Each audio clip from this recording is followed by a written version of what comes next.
रघुनाथान्वितं त्वं एवं साद्वैतं सावधूतं परिजनसहितं कृष्णचैतन्यदेवं श्रीराधाकृष्णपादान् सहगणललिता श्रीविशाखान्वितांश्च हे कृष्ण करुणा सिंधु दीनबंधो जगत्पते गोपेश गोपिका कांत राधा कांत नमोस्तुते तप्त कांचन गौरांगी राधे वृंदावनेश्वरी वृषभानुसुते देवी प्रणमामि हरिप्रिये वाञ्छाकल्पतरुभ्यश्च कृपा सिन्धुभ्यैव च पतितानां पावनेभ्यो वैष्णवेभ्यो नमो नमः।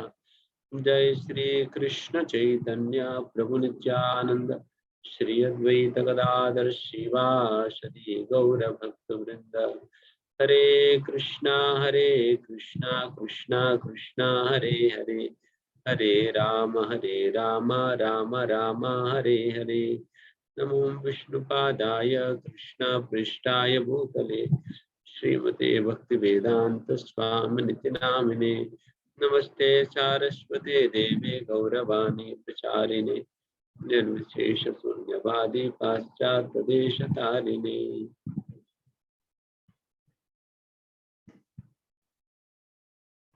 ओके, हरे कृष्णा। हम 11वां अध्याय में हैं और यहाँ पर भगवान श्री कृष्ण अपने विश्व रूप के दर्शन करा रहे हैं अर्जुन को, और अर्जुन के माध्यम से हम सभी को। पता नहीं आप लोगों को दिखाई दे रही है नहीं।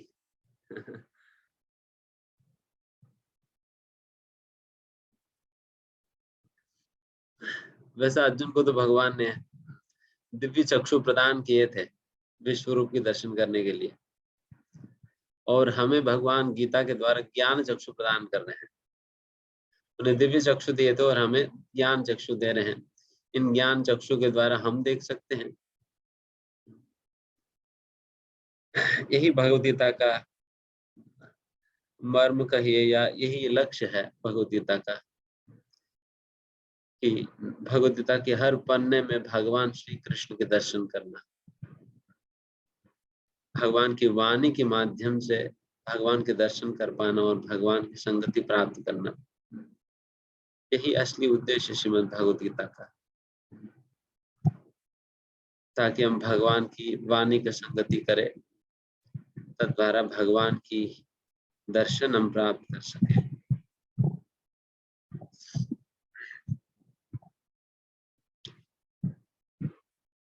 तो वैसा आज हम 33वां श्लोका से शुरू करेंगे। बहुत महत्वपूर्ण श्लोका है। तस्मात् त्वम् उत्तिष्ठ यशो लभस्व जित्वा शत्रून् भुङ्क्ष्व राज्यं समृद्धम् मायैवैते निहिता पूर्वमेव निमित्तमात्रं भव सव्यसाचिन्। हरे कृष्ण गुरुधन्यवाद। अतः हटो, लड़ने के लिए तैयार हो और यश अर्जित करो, अपने शत्रुओं को जीत कर संपन्न राज्य का भोग करो। ये सब मेरे द्वारा पहले ही मारे जा चुके हैं और ये है सब साक्षी। तुम तो युद्ध में केवल निमित्त मात्र हो सकते हो। हरे कृष्ण। भगवान अर्जुन से कह रहे कि मय एव इते निहताः, निहता मतलब मार दिया गया है, पूर्वमेव पहले ही मेरे हाथों में ये सभी लोग मर चुके हैं, मेरे द्वारा ये सभी लोग मारा जा चुके हैं। और आपको क्या करना है, केवल निमित्त बनकर इस युद्ध में भाग लेना होगा। बस काम सारा मैं करता हूं और यशः लभस्व, इस प्रकार से निमित्त बनने से आपको क्या मिलने वाली है, यशः, आपको यश मिलेगी। इसलिए भगवान का तस्मात् त्वम् उत्तिष्ठ, तस्मात् मतलब देयरफॉर, इसलिए आप उत्तिष्ठ, आप उठ जाओ, उठकर खड़े होकर आप युद्ध करो।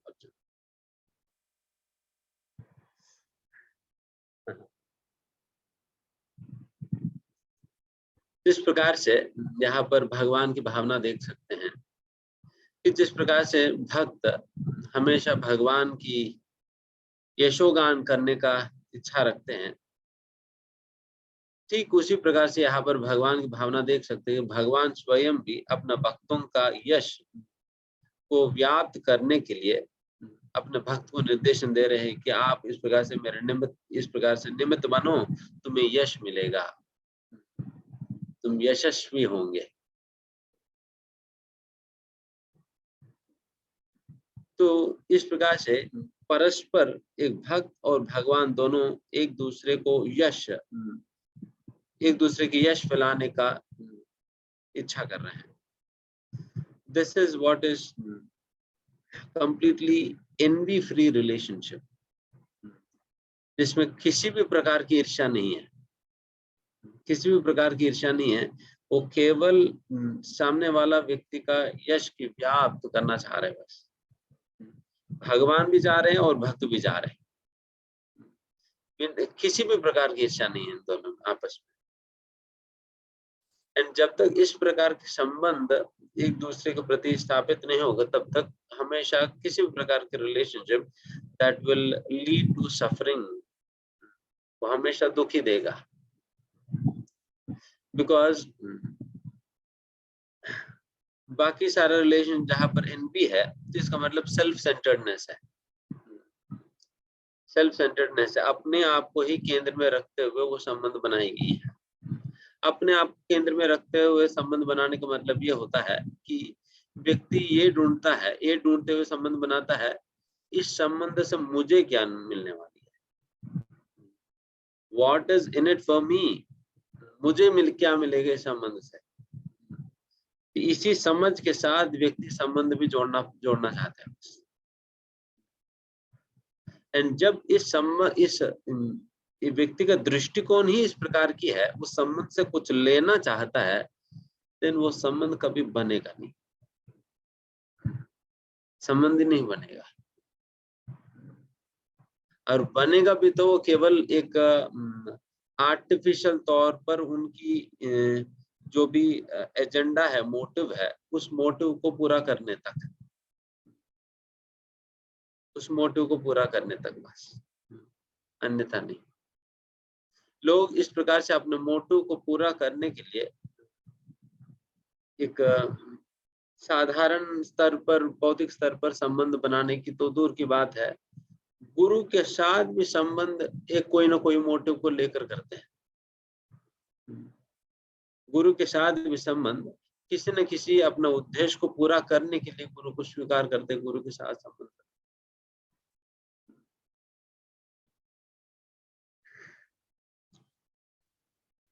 इसलिए आज एक प्रभुपाद जी के प्रवचन हम सुन रहे थे, उसमें श्रील प्रभुपाद जी बताते हैं कि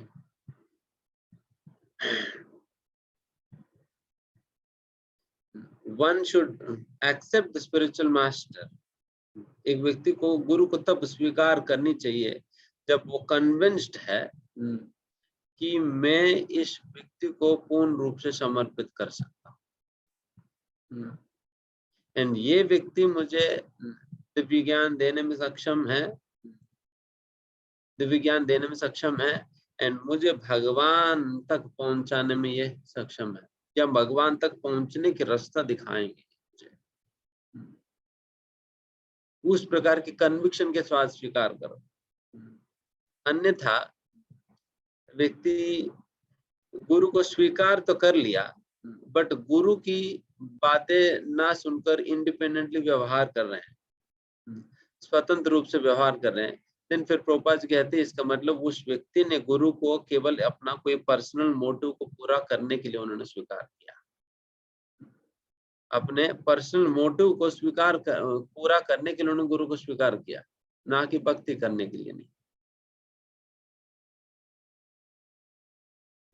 बिकॉज गुरु को स्वीकार तो किया, बट गुरु की बात नहीं सुन रहे।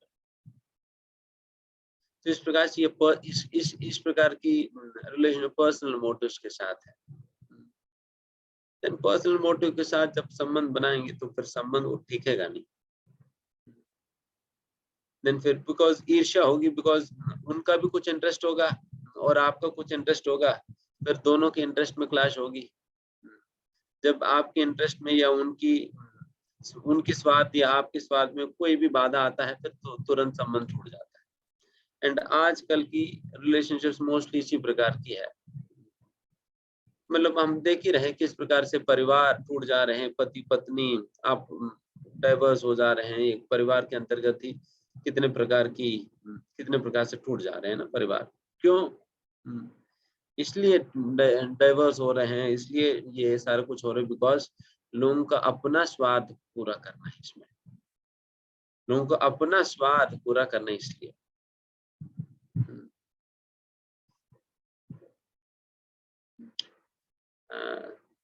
एक या 2 दिन पहले हम एक प्रवचन सुन रहे थे, उसमें एक छोटा सा उदाहरण है बताना चाहेंगे। दक्षिण भारत में काफी समय पहले एक टीकाकार हुए थे जो कि वेदांत सूत्र के ऊपर वो टीका लिख रहे थे।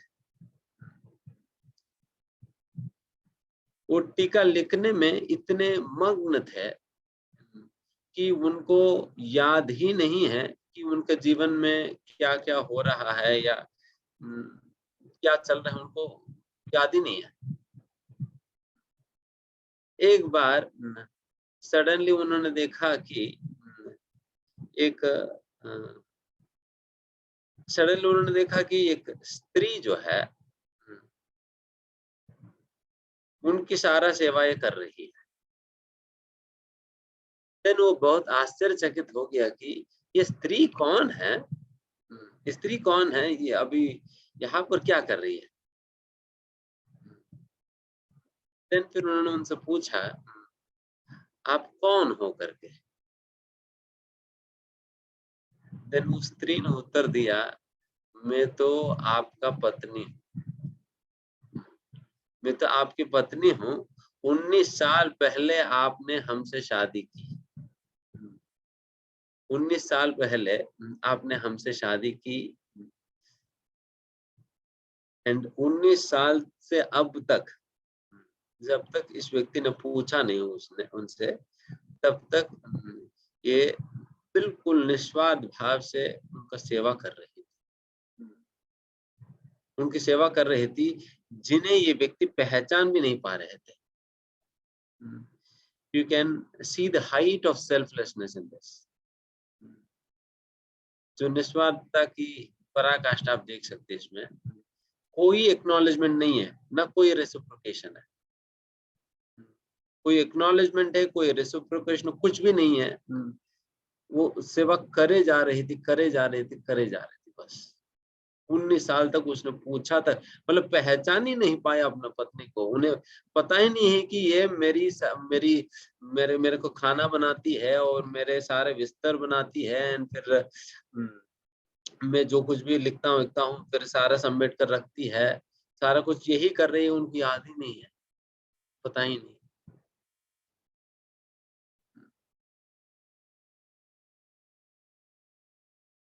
तो इस प्रकार की सेवा कर रही थी ये उस टीकाकार की पत्नी। क्या निस्वार्थता है उनकी, देखिए।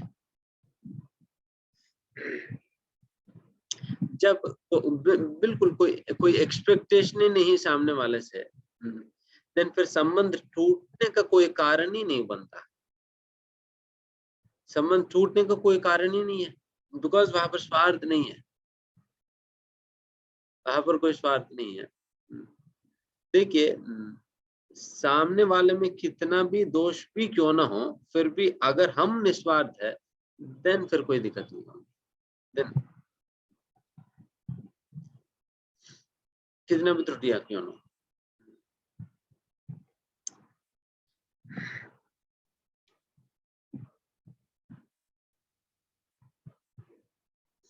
तो इस प्रकार से ये यहाँ पर हम जिस प्रकार से भगवान यहाँ पर यशोलभस्वा अपना भक्त अर्जुन की यश की व्याप्त करने का इच्छा रखते हुए भगवान उनको ये सुझाव दे रहे हैं कि अर्जुन तुम इस प्रकार से युद्ध करो, मेरे निमित्त बनो, बट सभी लोगों को मैं मार दिया पहले, पूर्व में पहले ही मैं मार चुका, अब केवल निमित्त मात्रम भव सव्यसाचिन। सव्यसाची कहा जाता है अर्जुन को, क्योंकि अर्जुन की ये विशेषता है कि अर्जुन अपने दोनों हाथों से धनुष को ऑपरेट कर सकते, दोनों हाथों से, मतलब लेफ्ट हैंड से भी अर्जुन धनुष बाण को ऑपरेट कर सकते, मतलब ऑपरेट कर सकते, उस प्रकार की सक्षम थे अर्जुन।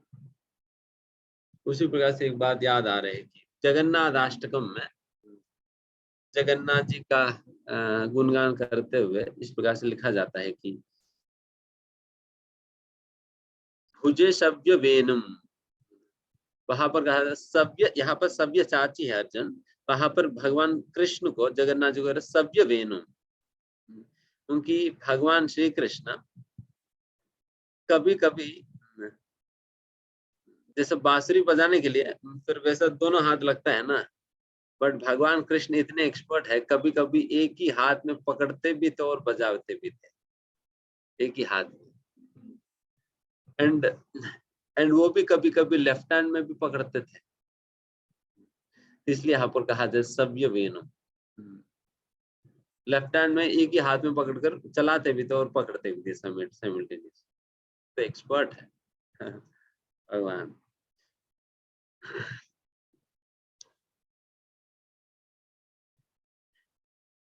एंड ये जो यहाँ पर जो शब्द है निमित्त मात्र, ये बहुत ही महत्वपूर्ण शब्द है, इसी के ऊपर बेस करके पूरा तात्पर्य प्रभुपाद जी लिखते हैं।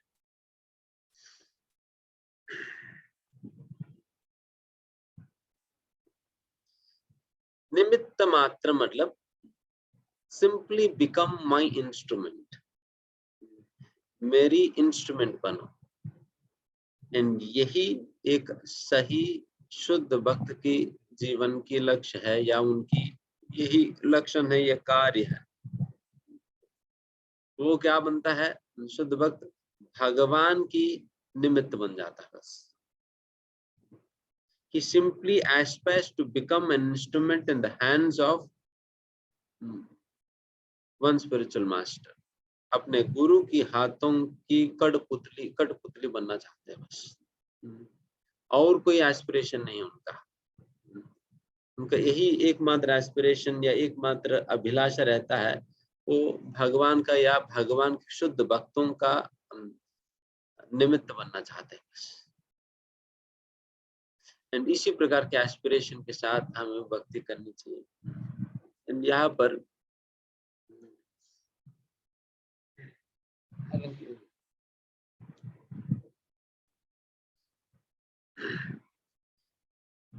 जब अभी हम जो चर्चा करेंगे, अगर इसको समझेंगे सही प्रकार से, देन कभी किसी भी कार्य के विषय में हमें कभी घमंड नहीं होगा। इसलिए इन बातों को ध्यान से समझने का प्रयास करिए। देखिए, हमें एक भक्त हमेशा वो यही प्रयास करनी चाहिए, वो अपने गुरु का या कृष्ण का इंस्ट्रूमेंट बनना चाहिए। इंस्ट्रूमेंट बनने का ये मतलब होता है, वो जिस प्रकार से चलाना चाहे उस प्रकार से चलने के लिए पूरा तैयार है। वो जैसा मर्जी चलाना चाहे हम चलेंगे। इंस्ट्रूमेंट वो अपना दिमाग नहीं लगाती है। जैसे कि कोई बैट्समैन है, बैट्समैन के हाथ में जो बैट रहता है, क्रिकेट बैट, वो क्रिकेट बैट वो बैट्समैन जैसा घुमाना चाहते हैं उस प्रकार से घूमता है बैट। फिर बैट्समैन एक प्रकार से घुमाना चाहते हैं, ये बैट कुछ और डायरेक्शन में घूमने लगे, तो फिर क्या हो पाएगी बात? तो बैटिंग नहीं हो पाएगी, कुछ नहीं हो पाएगी। इसलिए वो बैट एग्जैक्टली उसी प्रकार से ही घूमना होगा जिस प्रकार से वो बैट्समैन घुमा रहे हैं, तब जाकर वो प्रॉपरली काम कर सकती है। नहीं तो फिर इसका मतलब वो बैट ठीक नहीं है, कुछ प्रॉब्लम है बैट में, है ना। जैसे कि अगर मैं गाड़ी ड्राइव कर रहा हूँ, मैं गाड़ी घुमाना चाहता हूँ लेफ्ट को, एंड इसलिए मैं स्टीयरिंग को मैं लेफ्ट घुमा रहा हूँ एंड गाड़ी राइट घूम रहा है। इसलिए से मतलब गाड़ी ठीक कंडीशन में खराब है, गाड़ी खराब है, गाड़ी खराब है। तो निमित्त बनने का मतलब है जिस प्रकार से जो चलाने वाले चाहता है उसी प्रकार से घूमना है, तब वो ठीक कंडीशन में। अगर नहीं तो फिर इसका मतलब ये है कि हम ठीक कंडीशन में नहीं है। इसलिए निमित्त बनने का मतलब ये हुआ to simply abide by the desire and instructions of the spiritual master. पूर्ण रूप से अपने आप को गुरु और कृष्ण की इच्छा और निर्देशन के अनुसार हमें रखना, वो जैसे भी चाहे हमें करना। एंड वो जिस प्रकार से चाहते हैं उस प्रकार से करने में ही सफलता मिलेगी, आपको करने में ही सफलता मिलेगी। ऑल्दो कई बार हमें गुरु या कृष्ण की बातें बहुत लॉजिकल नहीं लगेगी, अनरीजनेबल लग सकता है, बट फिर भी हमें विश्वास के साथ हमें पालन करनी चाहिए। नहीं, मुझे अपने गुरु का निमित्त बनना है, मुझे अपने गुरु का निमित्त बनना है। अगर उस प्रकार के विश्वास ही नहीं तो फिर गुरु को स्वीकार ही मत करो करके प्रभुपाद जी कह रहे हैं। फिर क्या फायदा फिर इस प्रकार के डबल गेम खेलने का। विश्वास नहीं है और गुरु को मना लिया, विश्वास नहीं गुरु को बना लिया, देन फिर क्या मतलब है। गुरु को स्वीकार करने का मतलब यही है कि to have complete faith that yes, if I simply abide by the instructions of this particular person, अगर मैं इस व्यक्ति की आज्ञा के अनुसार मैं चलूंगा, then मैं निश्चित रूप से भगवत धाम में पहुंचूंगा, because he is perfectly representing the supreme lord। ये बिल्कुल भगवान को पारदर्शी रूप से वो भगवान की प्रातिनिध्य कर रहे हैं। इसलिए मैं इस प्रकार की कन्विक्शन के साथ स्वीकार एक बार स्वीकार करने के बाद फिर पालन करनी चाहिए, देन डबल गेम नहीं खेलना है। तो इस प्रकार से व्यक्ति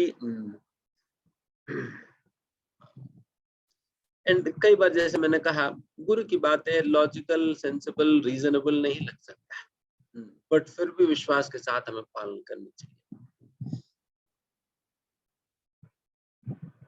जैसा कि कल एक डिवोटी आए थे हमारे पास, वो हमसे पूछ रहे थे कि प्रभु जी पद यात्रा क्या है, पद यात्रा समझ नहीं आ रहा मुझे। पद यात्रा जो होता है परम पूज्य लोकनाथ स्वामी महाराज जी चलाते हैं, जिसके द्वारा मतलब एक बैलगाड़ी से भगवान को एक गांव से दूसरे गांव तक ले जाते हैं, एंड फिर हर गांव में एक ही दिन रुकते हैं, एंड फिर उस गांव में प्रचार करके फिर आगे बढ़ते हैं, दूसरा गांव में रुक के फिर वहां पर प्रचार करके उस प्रकार से आगे बढ़ते हैं पद यात्रा में। देन वो पूछ रहे थे प्रभु जी पद यात्रा वगैरह समझ नहीं आ रहा मुझे, अभी तो हम इंटरनेट की जमाना है, इतना कुछ प्रचार कर सकते हैं इंटरनेट के माध्यम से, तो अभी ये पद यात्रा वगैरह चला कर क्या करना है, इससे क्या होने वाली है। देन फिर हम तो उन्हें 20 मिनट सुनाया कि होता क्या है। Because people try to analyze everything in a logical way, हर चीज लॉजिक से ही नापने का प्रयास करते हैं, बट भक्ति ये लॉजिक के परे है, लॉजिक की पकड़ में नहीं आने वाली है। अगर इसी प्रकार से सोचे होते, जब परम पूज्य लोकनाथ स्वामी महाराज जी को ये आज्ञा मिला था पद यात्रा का, उसके जस्ट पूर्व क्या हुआ था कि गुरु परम पूज्य लोकनाथ स्वामी महाराज वो जुहू टेम्पल में वो सेवा करते थे, एंड फिर वहां पर एक जर्मनी से एक डिवोटी जो है बस लेकर आए थे, एंड फिर प्रभुपाद जी से बात करके एक बस पार्टी बनाकर सब पूरा भारत में जर्मन बस था, बिल्कुल एयर कंडीशन पूरा अच्छा बस था, तो उस बस में पूरा भारत में घूमकर प्रचार किए थे, एंड उस बस में महाराज जी भी चले थे। बिल्कुल ब्रांड न्यू जर्मन बस था। फिर उस जर्मन बस की लाइसेंस खत्म हो गया, फिर जर्मनी को वापस भेज दिया गया था। तो जब बस को वापस भेज दिया गया था, देन फिर उसे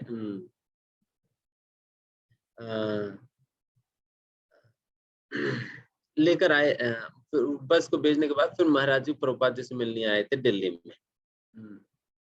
प्रभुपाद जी से मिलने आए थे। देखिए प्रभुपाद जी, हाँ प्रभुपाद जी इस प्रकार से वो बस तो चले गई, अभी तक तो हम इस प्रकार से प्रचार कर रहे थे बस में जाकर, तभी क्या करें। देन फिर महाराज ने सोचा कि ठीक है, दूसरा बस के इंतजाम करने के विषय में बात करेंगे प्रभुपाद जी कुछ। देन बिल्कुल महाराज जी की कल्पना, एक्सपेक्टेशन, सारा चीजों को परे प्रभुपाद जी बात करने लगे। प्रभुपाद जी ने कहा कि बस की क्या जरूरत है, भारत में तो बैलगाड़ी में चलना चाहिए। बैलगाड़ी में चलना चाहिए। बैलगाड़ी से आप एक गांव से दूसरे गांव में जाओ और फिर हर गांव में आप प्रचार करो इस प्रकार से।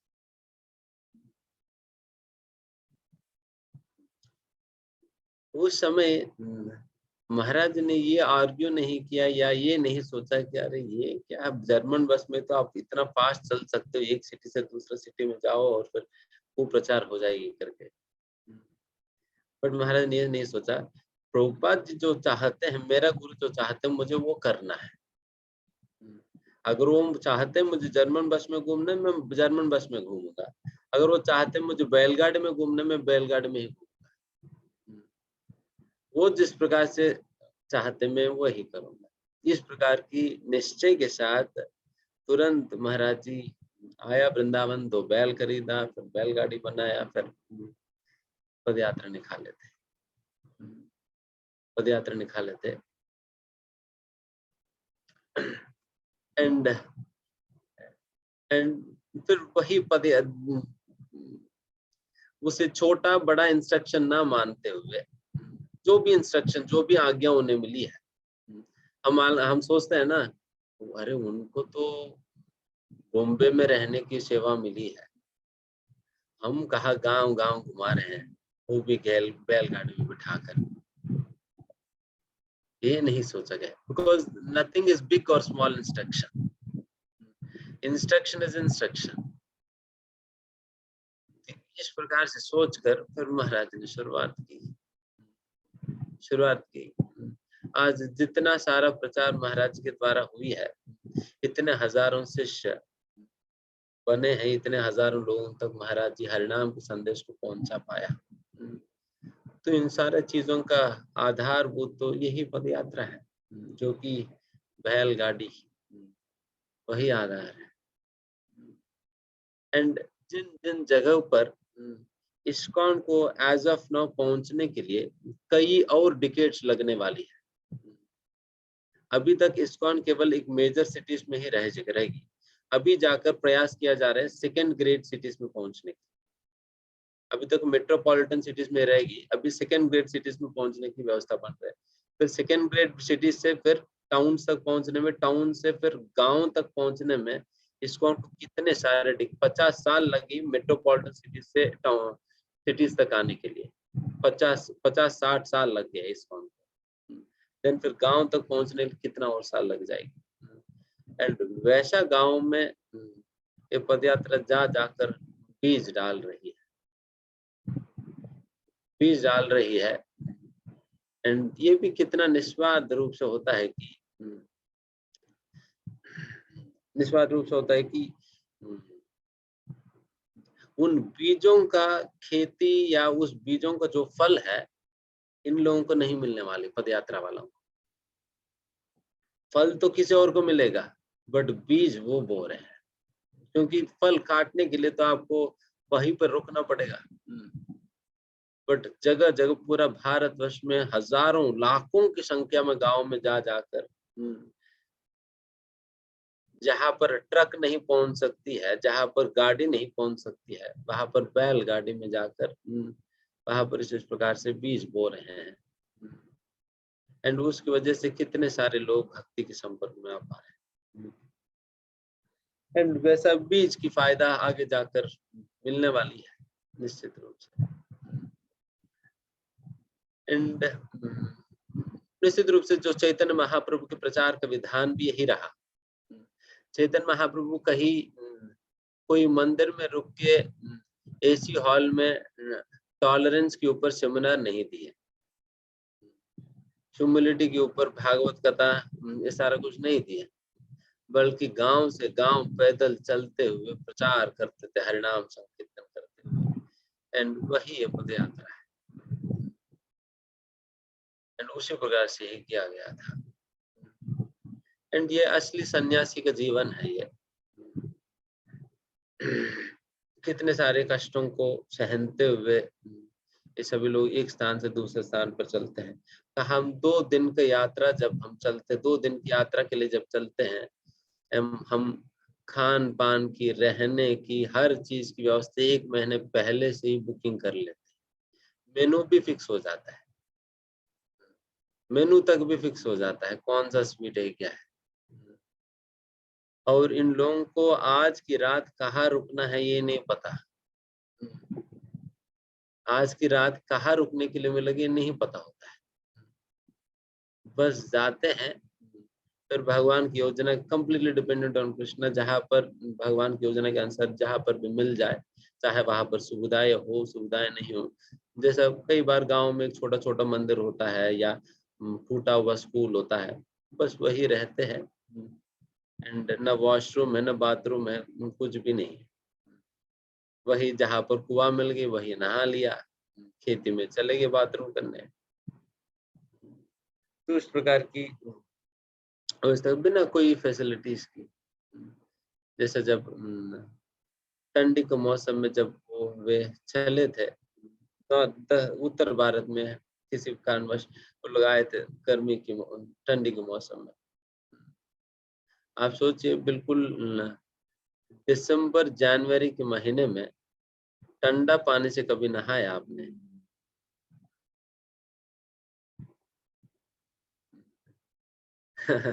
सोच ही नहीं सकते लोग, सोच नहीं सकते।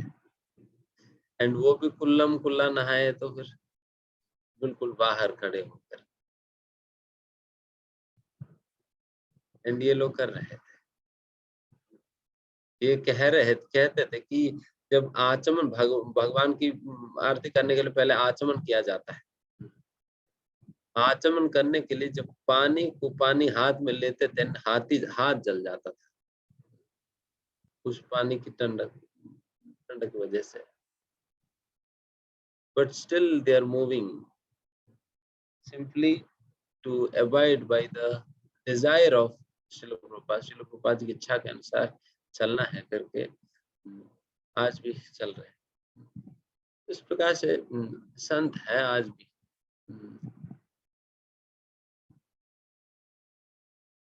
इस प्रकार से कर रहे हैं। इसलिए यहाँ पर तो कोई लॉजिक नहीं है, कोई लॉजिक नहीं है। क्या दिक्कत है? आराम से आप मंदिर में या कोई और घर में रहो, फिर आराम से अपना सुविधाओं के साथ रहो, सुविधा पूर्वक जीवन जियो, क्या दिक्कत है? यही से प्रचार हो जाएगी। बट फिर भी गुरु ने आज्ञा दिया, फिर हम करेंगे।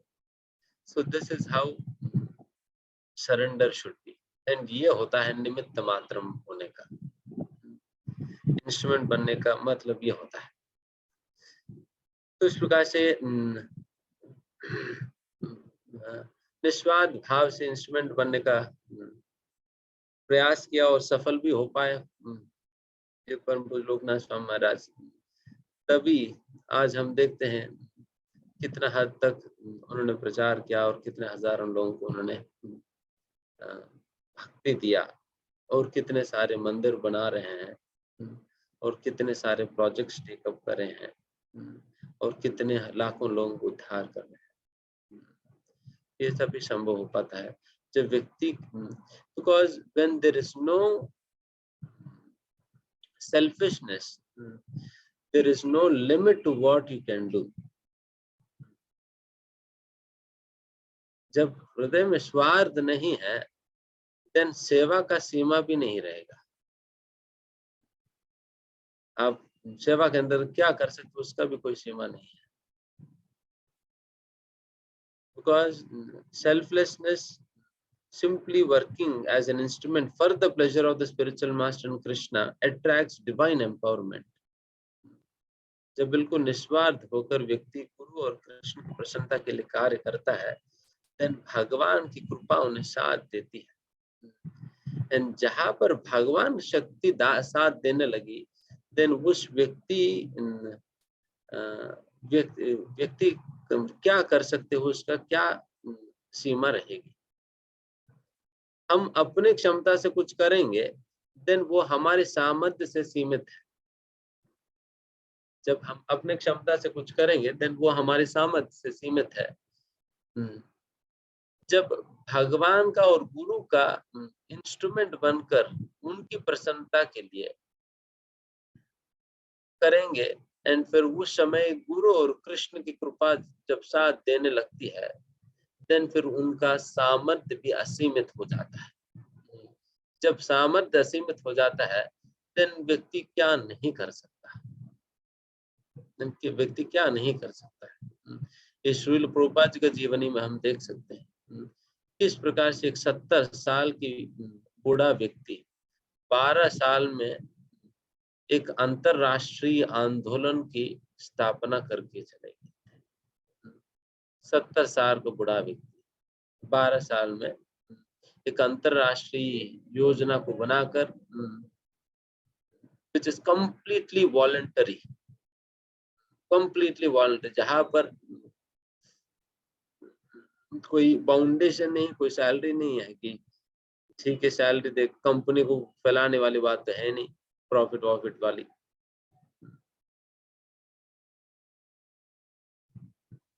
तो ये तो ह्यूमन कैलकुलेशन के अनुसार तो कंप्लीटली इम्पॉसिबल एक्टिविटी है, कंप्लीटली इम्पॉसिबल है। 70 साल की उम्र में तो व्यक्ति अपना बेडरूम से निकलना तो दूर की बात है, बेड से ही निकल नहीं पाता, बेड से निकल नहीं पाता। सारा कुछ उन्हें बेड तक पहुंचाना पड़ता है, खाना खाने से लेकर सब कुछ।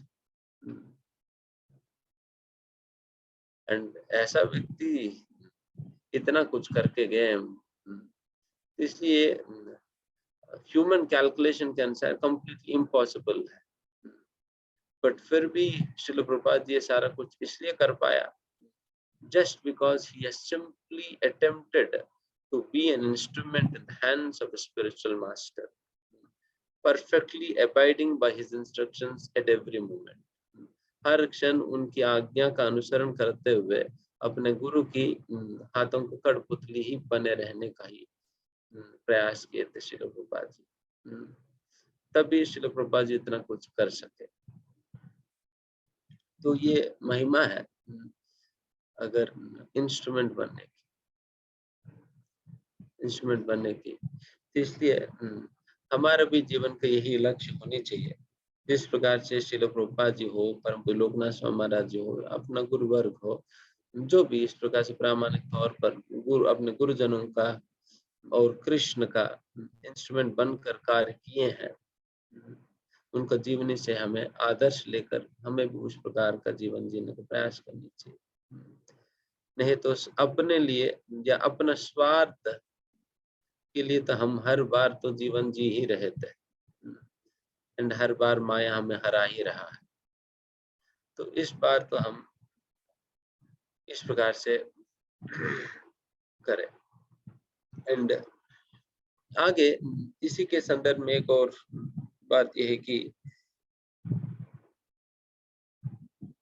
जब कोई व्यक्ति इस प्रकार से गुरु कृष्ण की इंस्ट्रूमेंट बनकर कार्य करता है, इस प्रकार से अपने इस बात को हमेशा ध्यान में रखते हुए कि मैं गुरु और कृष्ण का मैं केवल इंस्ट्रूमेंट हूँ, इस बात को ध्यान में रखते हुए कोई भी कार्य करता है, वो कार्य उन्हें कभी भी दूषित नहीं कर सकती है, वो कार्य उन्हें कभी भी दूषित नहीं कर सकती है। ज्ञातात् कर्मणोऽन्यत्र लोकोऽयं कर्म बंधनः तदर्थं कुरु कर्म कौन्तेय मुक्त संग समाचार। तदर्थम, भगवान के लिए जब कोई कार्य किया जाता है, देन वो तो मुक्ति का कारण बनेगी, बंधन का नहीं। वो कभी दूषित नहीं करेगी। दूषित नहीं करने का मतलब है उस कार्य में आपको सफलता मिल भी जाए, आपके अंदर कभी भी अहंकार या घमंड नहीं आए, अहंकार घमंड नहीं आएगी, बिकॉज आप कंप्लीटली कन्विंस्ड हो इस कार्य की क्रेडिट किनको मिलता है। अगर मान लो कि सचिन तेंदुलकर ने सिक्सर मारा, तो क्या कहा जाएगी, सचिन तेंदुलकर ने मारा या बैट ने मारा? कहा जाएंगे सचिन तेंदुलकर ने मारा, यही तो कहा जाएगी, उन्हीं को मैन ऑफ द मैच दी जाएगी, अरे इन्होंने सिक्सर मारा है। बैट तो चुपचाप रहती है। तो उसी प्रकार से भक्त भी यही सोचता है कि अगर उनसे कुछ उन्हें सफलता मिल भी जाए, वो यही सोचता है कि ये ये सारा क्रेडिट भगवान को या गुरु को है, गुरु का है, मेरा क्या है। अगर बैट सोचने लगे अरे देखो मैंने कितना बड़ा सिक्सर मार दिया, ये तो उनकी मूर्खता होगी। अगर तेंदुलकर उसे घुमाए नहीं होते देन फिर ये सिक्सर सिक्स नहीं जाता, है ना। ये बैट नहीं है तो 10 और बैट है उनके पास, कोई भी बैट लेकर मारेगा। उसी प्रकार से गुरु के पास हम नहीं है तो हजारों लोग हैं उनके पास, किसी और को लेकर काम कराएंगे। तो ये बात समझने के कारण कभी भी एक व्यक्ति चाहे कितना भी सफलता उन्हें मिलने पर भी कभी भी वो घमंड नहीं करता है। जैसे श्रील प्रभुपाद जी भी एक मतलब बिल्कुल परफेक्ट एग्जाम्पल इसके लिए, क्योंकि अक्सर श्रील प्रभुपाद जी अक्सर जब भक्ति सिद्धांत सरस्वती महाराज जी का आविर्भाव दिवस में, तिरुभाव दिवस में जब भी प्रवचन दिया करते थे, अक्सर ये देखा गया है प्रभुपाद जी अपने प्रवचनों में भक्ति सिद्धांत महाराज को याद करते हुए भी साथ ही साथ वो अपना शिष्यों को भी याद करते थे और शिष्यों से कहते थे कि आप सभी मेरे ही गुरु महाराज का प्रतिनिधि है, जो कि गुरु का आज्ञाओं को पूरा करने के लिए गुरु ही आप लोगों के माध्यम से मुझे सपोर्ट किया है,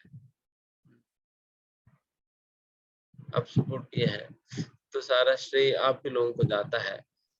ये बात कहते हुए प्रभुपाद जी कितने बार रोया नहीं, कितने बार रोए थे, लिटरली व्यासासन में बैठ कर रोते थे प्रभुपाद, इस बात को स्मरण करते हुए, अपना गुरु और शिष्यों का स्मरण करते हुए। So this itself shows the genuinity, कितना जेन्युइनली प्रभुपाद जी केवल एक इंस्ट्रूमेंट बनकर ही कार्य किए थे, एंड उनको जितना भी सफलता मिली है वो अपने ऊपर नहीं ली, बल्कि वो सारा क्रेडिट प्रभुपाद जी अपने गुरु को पास ऑन किए थे। तभी इस प्रकार की नम्रता और इस प्रकार की धैर्यता दिखा पाते ऐसे संदर्भ में ना, अन्यथा नहीं संभव। तो इस प्रकार से एक भक्त को कार्य करनी चाहिए। एक बार ऐसे ही कुरुक्षेत्र युद्ध के उपरांत और फिर भगवान श्री कृष्ण का अपराकट के बाद, मतलब श्री कृष्ण चले गए थे, उसके बाद सारा रानियों को लेकर अर्जुन जो है वो कहीं जा रहे थे। उस समय जंगल से जा रहे थे, सडनली वहां पर एक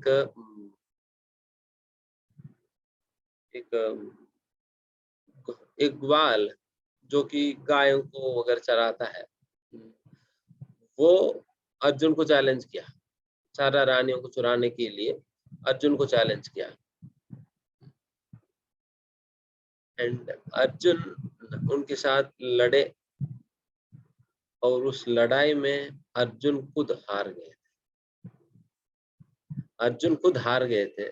देन अर्जुन सोचने लगे कि अरे ये क्या हो रहे हैं, मैं तो वही अर्जुन हूँ जो अर्जुन कुरुक्षेत्र युद्ध भूमि में भीष्म जैसा महान महान योद्धाओं को मार दिया। मैं तो वही अर्जुन हूँ जिसने द्रोणाचार्य सारा कौरवों की सेना को खत्म कर दिया है। एंड आज एक साधारण ग्वाल के हाथ में हार जाना, ये कैसे संभव है? एंड साथ ही साथ वही गांडीव है मेरे पास, वही गांडीव है मेरे पास जिस गांडीव के साथ मैं उस दिन कुरुक्षेत्र युद्ध भूमि में मैंने युद्ध किया था। वही गांडीव और वही अर्जुन, बट यहाँ पर एक साधारण ग्वाल के हाथ में इस प्रकार से हार जाना, ये कैसे संभव? इस बात को सोचने लगे, तब उन्हें समझ में आई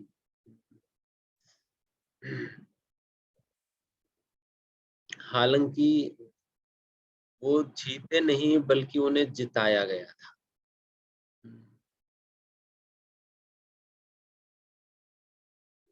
हालांकि तब उन्हें याद आई कि ये भगवान श्री कृष्ण की उपस्थिति के कारण ही ये सारा कुछ उनके माध्यम से भगवान ने कराया। निमित्त मात्र, यहाँ पर ये जो बात कह रहे हैं अर्जुन, अब भागवतम के अंतर्गत 16वां 17वां अध्याय में इस बात को पुनः याद करेंगे। अच्छा, मैं तो केवल निमित्त हूँ, असलियत में इन सभी लोगों को मारने वाला तो भगवान है। अगर मैं ही मारने वाला होता देन आज इस बाल को तो मैं इतना आसानी से मैं मार सकता हूँ। हालांकि शास्त्रों के अंतर्गत इस प्रकार से कहा जाता है, भीष्म और अर्जुन, भीष्म देव अर्जुन की तुलना में इतना शक्तिशाली थे कि भीष्म को कहा जाता है भीष्म देव 10,000 अर्जुनों को आसानी से मार सकते, 10,000 अर्जुनों को आसानी से मार सकने की क्षमता है भीष्म देव में। एंड ऐसा भीष्म देव को अर्जुन ने मार दिया। क्या अर्जुन अपनी क्षमता से मार सकेगा? नहीं। एक केवल और केवल भगवान शक्ति साथ देने के कारण भगवान की माध्यम बनकर भगवान की कार्य को सफल किया था अर्जुन। अगर अर्जुन ही मारे होते तो यहाँ पर इस ग्वाल के हाथों में हारेगा नहीं, हारेगा नहीं। उस प्रकार से अर्जुन उस समय याद करेंगे इस श्लोका को। उसी प्रकार के अनेक अनेक संदर्भ हमारे जीवन में आता है। एंड ऐसे संदर्भों को भगवान इसलिए हमारे सामने ले आते ताकि हम हमेशा इस बात को याद रखे कि it is not me but it is Krishna, it is not me but it is Krishna. ये बात हमेशा स्मरण रहे। तो इसलिए भगवान ऐसा परिस्थितियां कई बार हमें हरा भी इसलिए देते हैं, हमें अगर कहीं पर सक्सेस नहीं मिल रहे हैं तो समझ लेना, यही बात। एंड अगर इवन कई बार लोग ये भी सोचते हैं प्रभु जी मैं तो भक्ति में इतना मैं प्रयास कर रहा हूँ प्रचार करने के लिए, पुस्तक वितरण करने के लिए, बट सफलता क्यों नहीं मिल पा रही? इसका अंडरस्टैंडिंग इस प्रकार से है कि देखिए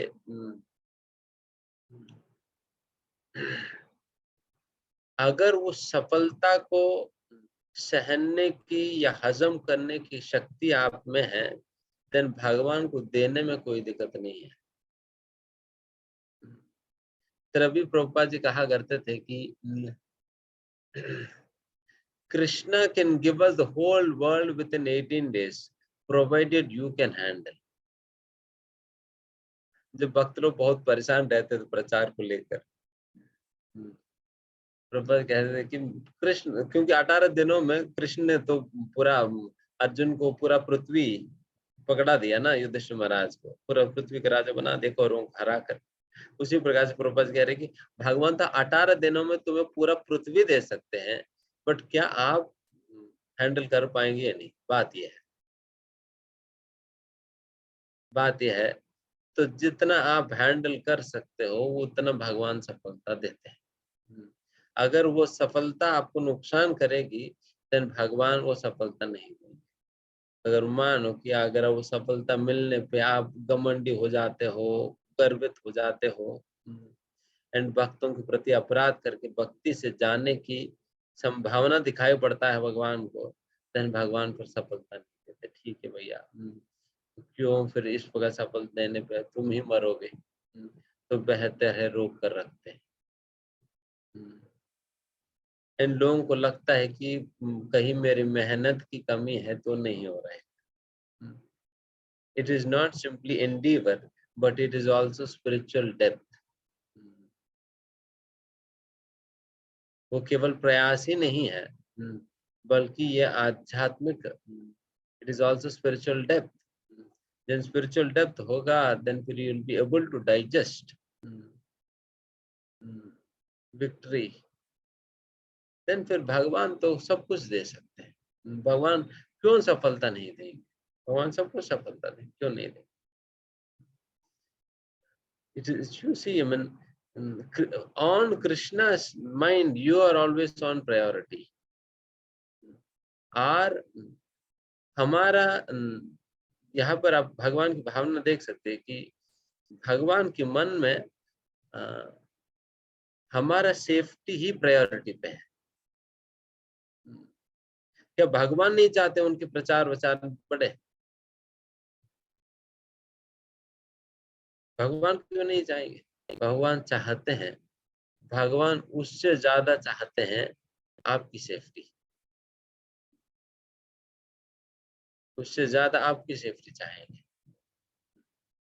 So for Krishna, people are more important than project.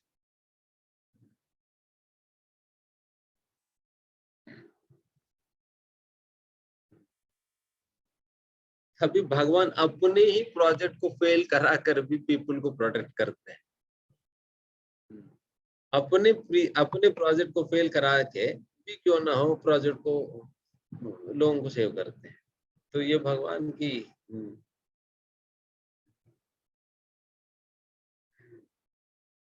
स्वभाव है।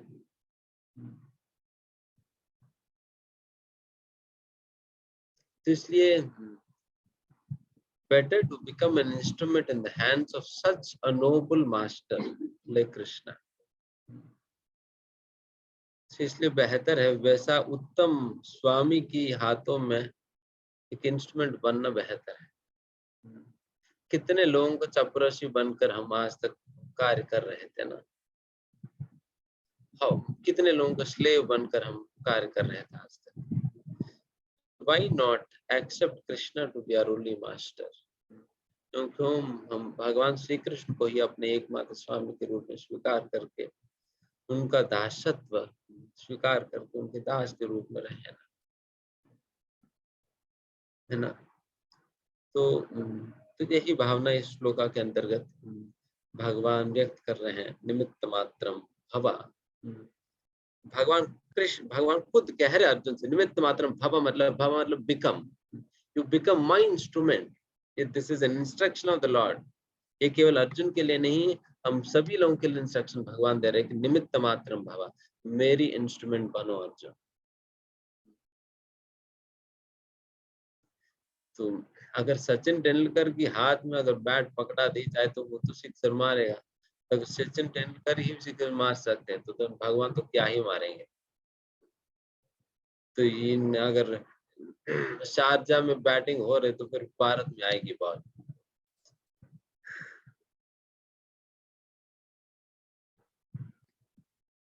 तो उस प्रकार के मारेंगे भगवान। then there is no limit to what you can do. Then there is no limit.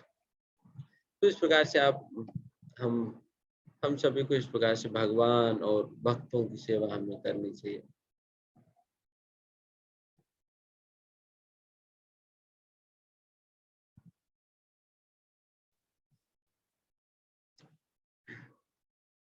इसलिए यहाँ पर प्रभुपाद लास्ट में लिखते हैं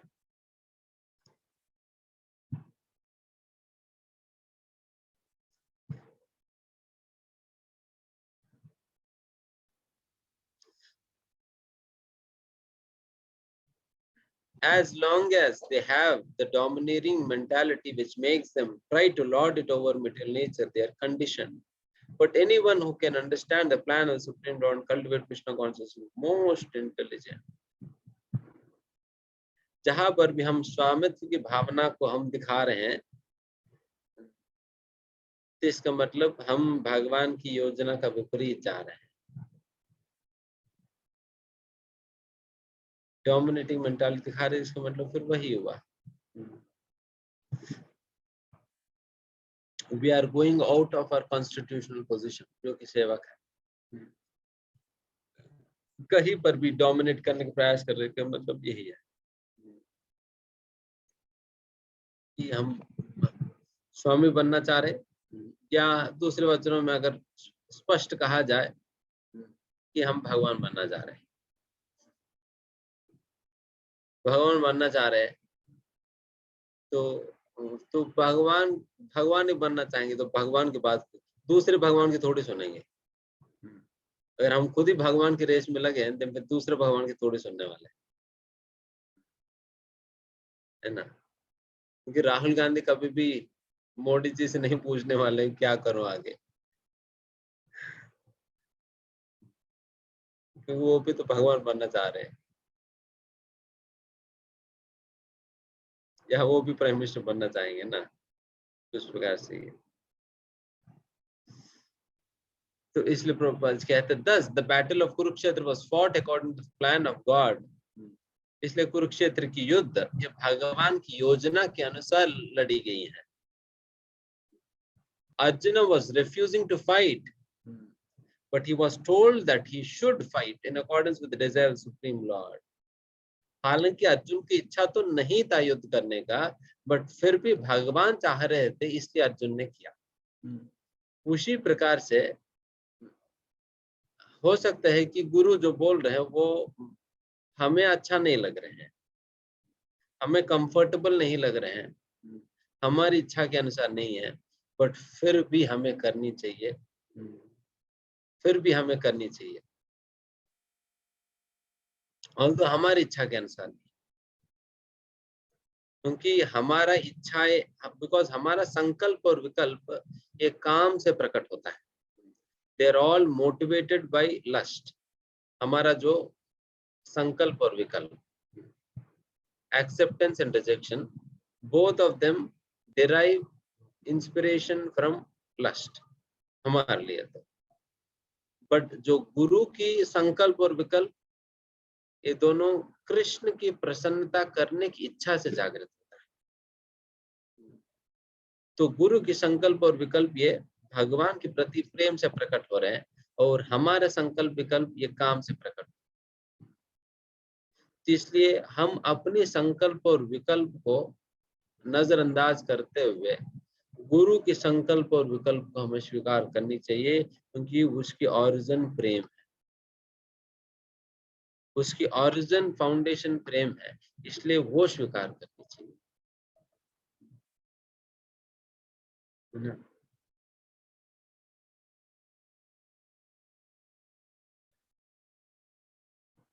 एंड इस प्रकार से स्वीकार करने में then he would be happy,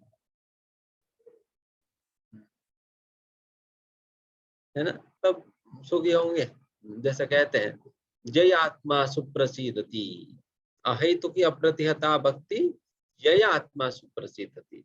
and वो जो आत्मा इस प्रकार से निस्वार्थ और निराटंक रूप से भगवान की सेवा में लगता है, वो परम आनंद में डूबा रहता है।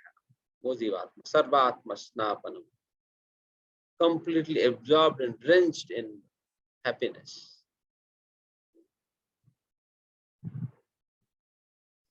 तो ये अच्छा टाइम ही हो गया, ठीक। अगला श्लोका, ये श्लोका काफी अच्छा महत्वपूर्ण श्लोका है, हमने नहीं सोचा इतना बोलेंगे, बट बोल दिया। ठीक। द्रोणं च भीष्मं च जयद्रथं च कर्णं तथान्यन् अपि योधवीरान् मया हतां स्वां च हिमा व्यतिष्ठा युद्धस्वजेता चिरने सपत्नान्। द्रोण, भीष्म, जयद्रथ, कर्ण तथा अन्य महान योद्धा पहले ही मेरे द्वारा मारे जा चुके हैं, अतः तुम उनका वध करो और तनिक भी विचलित न हो। तुम केवल युद्ध करो, युद्ध में तुम अपने शत्रुओं को परास्त करोगे। हरे कृष्ण।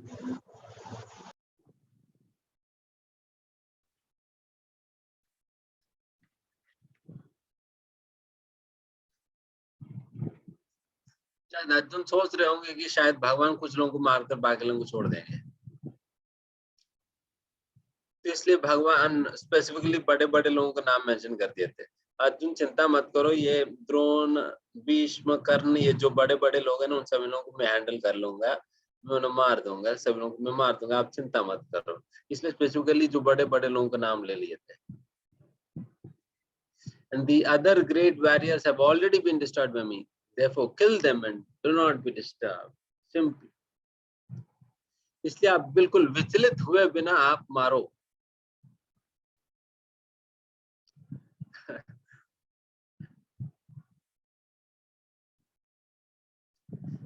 बहुत बड़ा एक चैलेंज है ना अर्जुन के सामने, सच बहुत बड़ा चैलेंज है,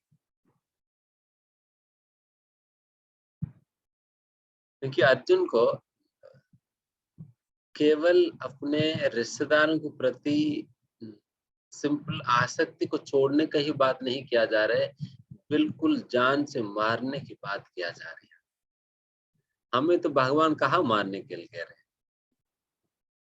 हमें तो आसक्ति को ही छोड़ने के लिए कह रहे हैं, बट यहाँ पर तो अर्जुन को तो पूरा मार देने के लिए कह रहे हैं। मार ही दो अर्जुन, जान से मार दो। और ऊपर से कह रहे डिस्टर्ब भी मत हो। फिर ऊपर से कह रहे डिस्टर्ब भी मत हो, जान से मार भी दो आप उन्हें। ये क्या, कई बार लोग जो ब्रह्मचारी या कोई बनता है तो फिर उन्हें लगता है कि मैं तो बहुत बड़ा त्याग कर दिया, अपना परिवार को छोड़ दिया करके। यहाँ पर तो अर्जुन परिवार को छोड़ना क्या, अर्जुन परिवार को मार दिया केवल कृष्ण के कहने पर। कृष्ण के कहने पर उन्होंने मार दिया, because it was his desire and his wish and his plan. उनकी इच्छा है, इसलिए उन्होंने कर दिया। हालांकि अर्जुन को कोई इच्छा नहीं था करने का, उनको मन नहीं आ रहा था, बट फिर भी बिकॉज भगवान चाह रहे थे, मतलब कितना समर्पण है अर्जुन की भगवान के प्रति, आप देखिए। He is ready to kill his family members just because the lord wanted, just because the lord wanted. तो यहाँ पर अर्जुन और पांडवों की समर्पण आप देख सकते हैं। अभी जस्ट एक प्रभुपाद जी के एक प्रवचन हम सुन रहे थे, उसमें प्रभुपाद जी नारद मुनि का वचन कह रहे थे। नारद मुनि एक बार भगवान श्री कृष्ण से मिलकर थोड़ा मजाक कर रहे थे।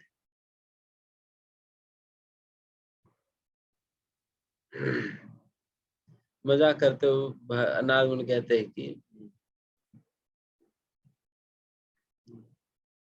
भगवान, आप अपने भक्त पांडवों को कितना आनंद आपने दिया है, कितना आनंद आपने दे दिया है। उन लोगों की पत्नी को इस प्रकार से इंसल्ट करके और उसी प्रकार से उनके राज्य छिनवा कर और उनको जंगल में बेचकर 12 साल, कितना आनंद आपने दिया करके अर्जुन नारद मुनि व्यंग कर रहे थे। फिर नारद मुनि कहते हैं कि ये बहुत बड़ा आश्चर्य की बात है, इतने सारा कष्ट देने के बाद भी उन लोगों को आपके प्रति घृणा आने की बजाय उनकी प्रेम आपके प्रति कई गुना ज्यादा बढ़ गई, कई गुना ज्यादा बढ़ गई। ये बहुत मुझे आश्चर्य लग रहा है। उनके जीवन में मतलब इतना सारे कष्ट मिली है, एंड उल्टा उनकी प्रेम आपके प्रति बढ़ी है। सो ये भक्तों का स्वभाव होता है। वही इंस्टेंसेस, अगर वही संदर्भ एक साधारण व्यक्ति के जीवन में आए, देन फिर उनकी विश्वास टूट जाता है भगवान। बट वही शुद्ध भक्तों के जीवन में उनके विश्वास को अनेक गुना मजबूत बना दे रहे, मल्टीप्लाइंग देयर फेथ। एंड उल्टा कुंती महारानी याद करती है कि भगवान हमारे जीवन में इतने सारे कष्ट आया, इन सारे कष्टों में आपने बचाया हमने। They see the helping hand and protective hand of the Supreme Lord, rather than questioning the Lord why He has given them all of these troubles. उनके जीवन में इतने सारे समस्याएं क्यों दिया करके भगवान से उल्टा प्रश्न पूछने के बजाय वो लोग भगवान को अपना कृतज्ञता व्यक्त करते हैं कि भगवान आपने हमारी रक्षा की, हर परिस्थिति में, हर कदम कदम में आपने हमारी रक्षा करी। They are able to see the protection of the Lord in those situations. तो ये भक्तों का दृष्टिकोण होता है। तो ये हम शास्त्र से सीख सकते हैं। यहाँ पर पांडवों के विषय में वही बात कहा जा रहा है।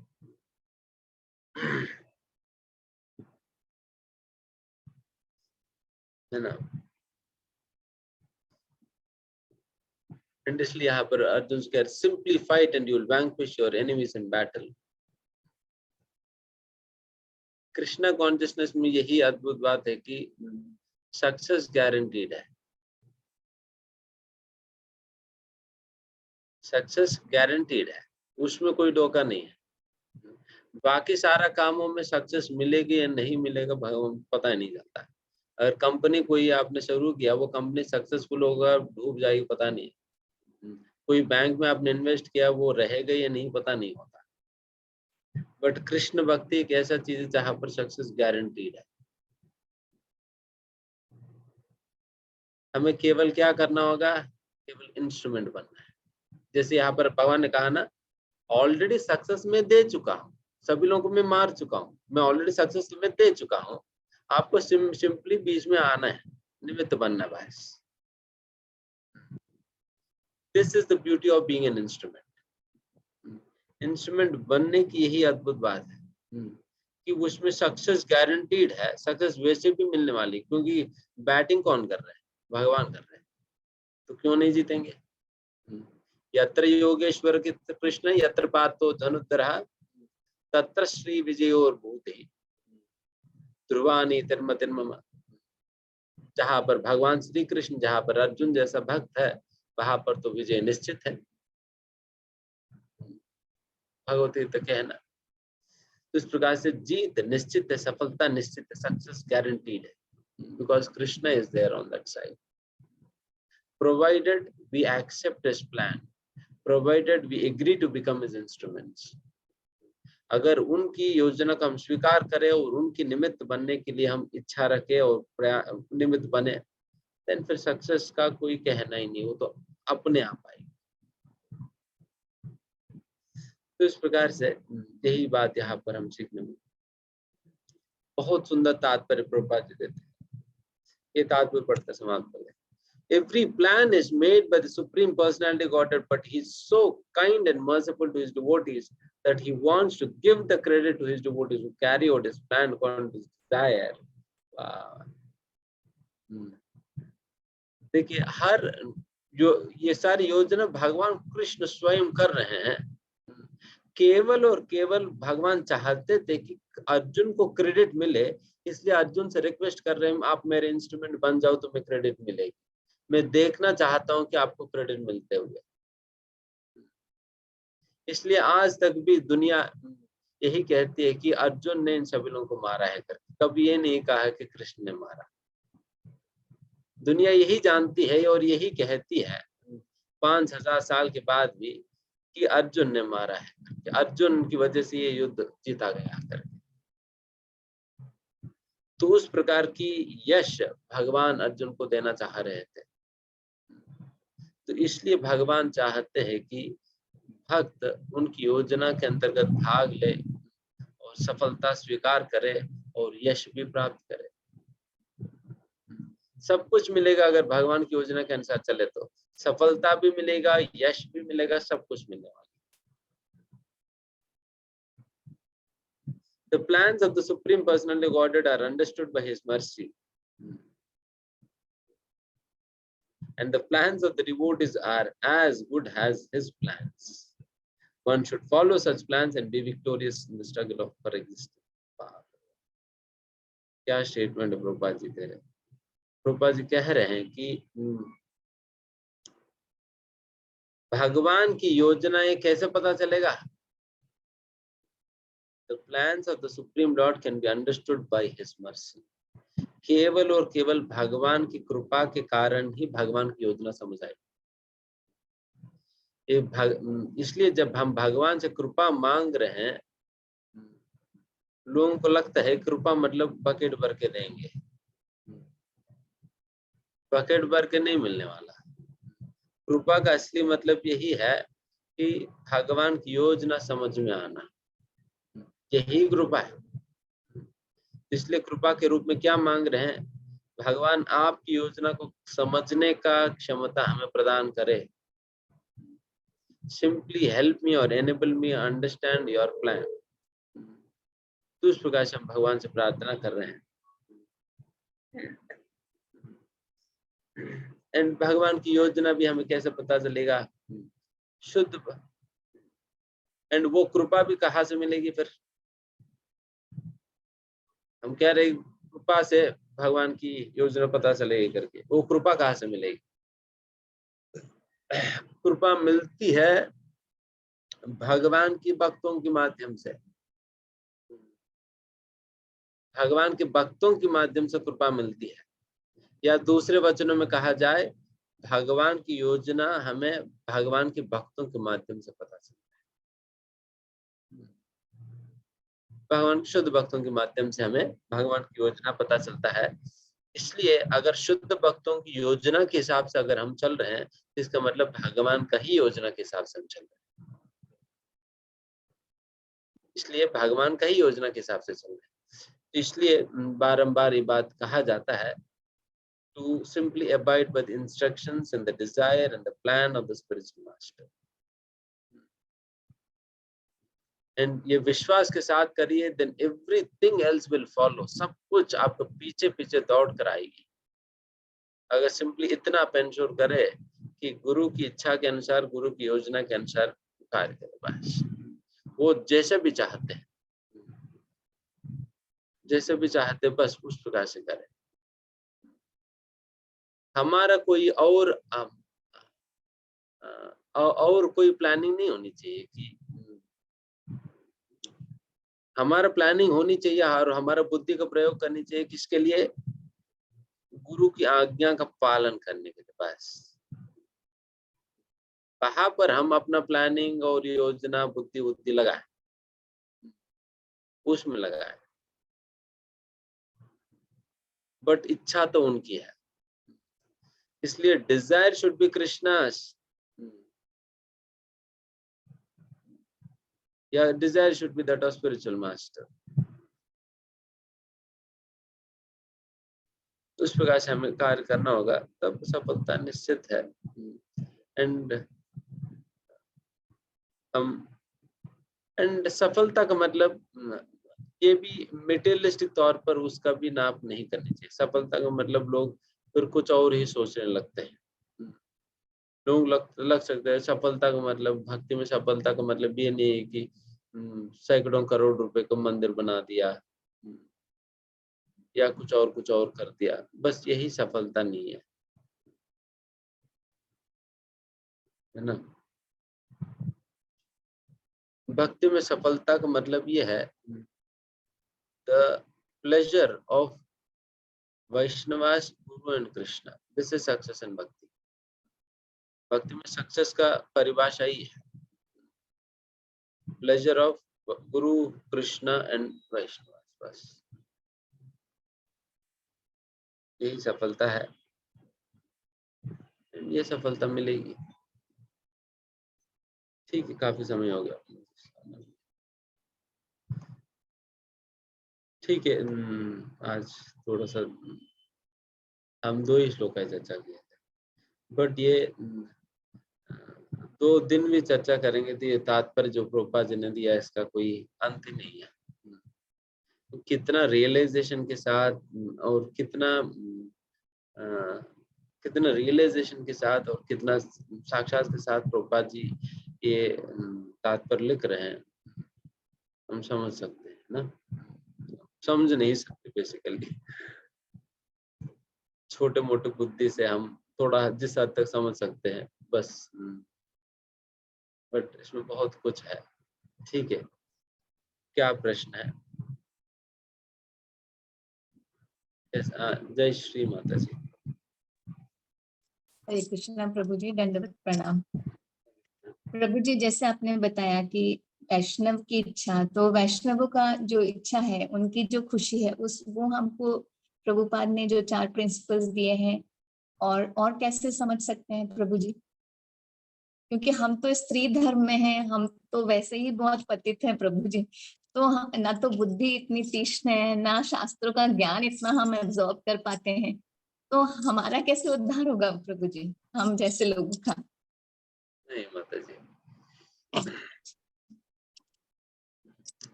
वैसे स्त्रियों के एक बहुत बड़ा अवसर है, लाभ है कि क्योंकि कोमल हृदय होता है,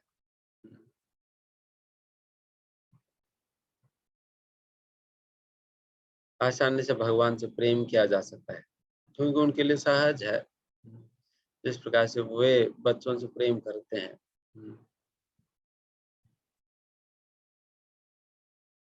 सेवा करना एक स्त्री के लिए बहुत ही सहज है, बहुत नेचुरल है।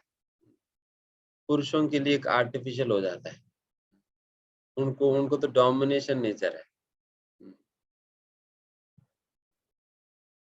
बट स्त्री के लिए तो सेवा करना अपने स्वभाव है। तो वही स्वभाव भगवान के प्रति उपयोग करने पे तो उनको बहुत तेजी से प्रगति करेगी। स्त्री के शरीर में जो भी है तेजी से भी प्रगति किया जा सकता है, बस उस स्वभाव के फायदे उठाए जाए। एंड भगवान की योजना को समझने का, एक तो भगवान ने अपना अपना योजना कहो या भगवान अपनी इच्छा कहो, भगवान ने ऑलरेडी इतना क्लियरली केवल कहा नहीं बल्कि पुस्तक छाप दिए थे, पुस्तक ही छाप दिया ताकि कोई आगे जाकर किसी भी प्रकार की कंफ्यूजन ही ना रहे कर कि मैं क्या चाहता हूँ, उसका कोई कंफ्यूजन ना रहे, इसलिए भगवान ने पुस्तक छाप दिया। एंड उसके ऊपर उस पुस्तक को एक्सप्लेन करने के लिए लोगों को लगा दी, साधुओं को लगा दिया कि आप लोग जाकर और क्लैरिटी दो मैं क्या चाहता हूँ। इस प्रकार से भगवान की योजना क्लियर है, केवल हमारा दृष्टि क्लियर नहीं होने के कारण कई बार दिखता नहीं है।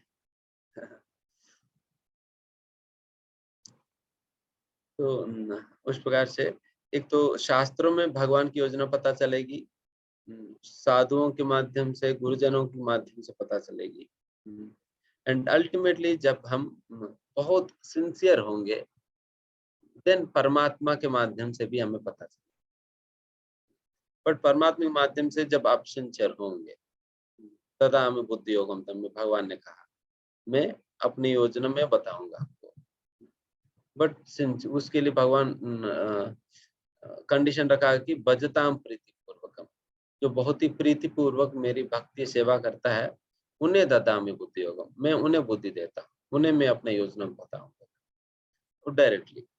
तो ये 3 मार्ग है, शास्त्र, गुरु हो गया, साधु हो गया, शास्त्र हो गया, एंड फाइनली परमात्मा। इन सभी लोगों के माध्यम से हमें भगवान की योजना पता चलेगी। एंड जब कोई कंफ्यूजन है भगवान से प्रार्थना करिए कि भगवान हम चाहते हैं कि आपकी योजना के अनुसार ही चले, कहीं पर भी अब हम अपना मन मानी ना करें, क्योंकि हम अपना मनमानी से करेंगे देन फिर डेफिनेटली डूब जाएंगे, और आपकी योजना के अनुसार करेंगे, आप प्रसन्न होंगे और हमें भी प्रसन्नता मिलेगी और सभी का कल्याण की कार्य होगी। तो इसलिए चाहे हमारी इच्छा के अनुसार हो या ना हो, फिर भी हम चाहते हैं आपकी योजना के अनुसार चले, इसलिए आप कृपा करके अपनी योजना को मुझे प्रकाशित करें, जिससे मैं आपकी योजना के अनुसार चल सकूं।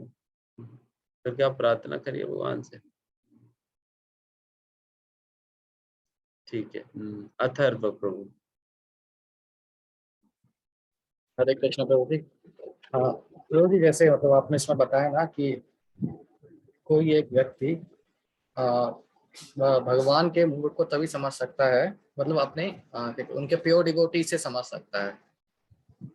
सॉरी क्या कहते हैं, भगवान की मर्जी से भगवान के वो प्लान को समझ सकता है। तो प्रभु जी मेरा ये था कि जैसे कि तो मतलब इससे ये तो समझ में आ रहा है कि जो भगवान के प्लान को समझ रहा है वो एक प्योर डिवोटी है। अगर ओनली कोई डिसाइपल है जो कि महाराज जी के मूड को समझ रहा है, जो कि ऑलरेडी इंग्रिज्ड है भगवान के प्लान के हिसाब से, तो क्या वो इंसान भी प्योर डिवोटी बन जाएगा? देखिए, yes definitely, but as long as he is following a pure devotee,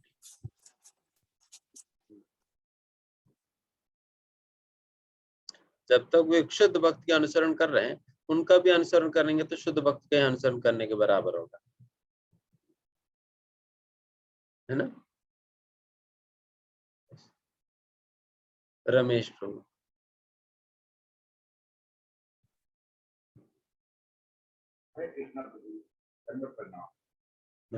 आपकी आवाज काफी कम आ रही थी।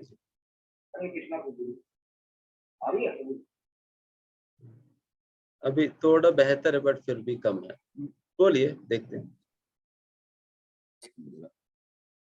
हरे कृष्ण, आ रही है? हाँ अभी ठीक है। अच्छा प्रभु, जैसे अभी आपने कहा कि हम संसार में यदि कोई भी काम करते हैं तो उसमें सक्सेसफुल होने की गारंटी नहीं है कि सक्सेसफुल हो या ना हो, लेकिन कृष्णा कॉन्शियसनेस में मतलब गारंटी दी गई है कि हम सक्सेसफुल होंगे ही होंगे।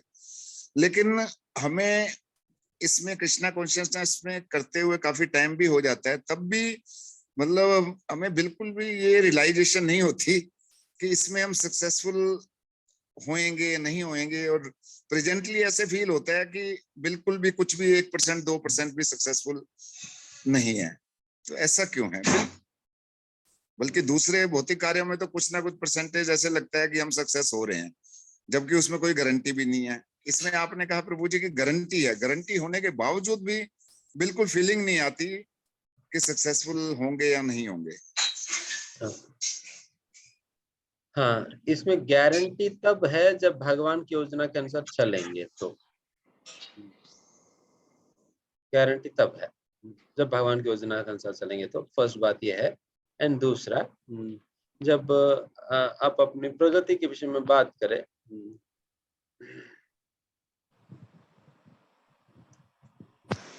प्रगति हमारा जितना स्पीड से हो रहे हैं हमें पता नहीं चल रही है। जैसा कि एक व्यक्ति गांव में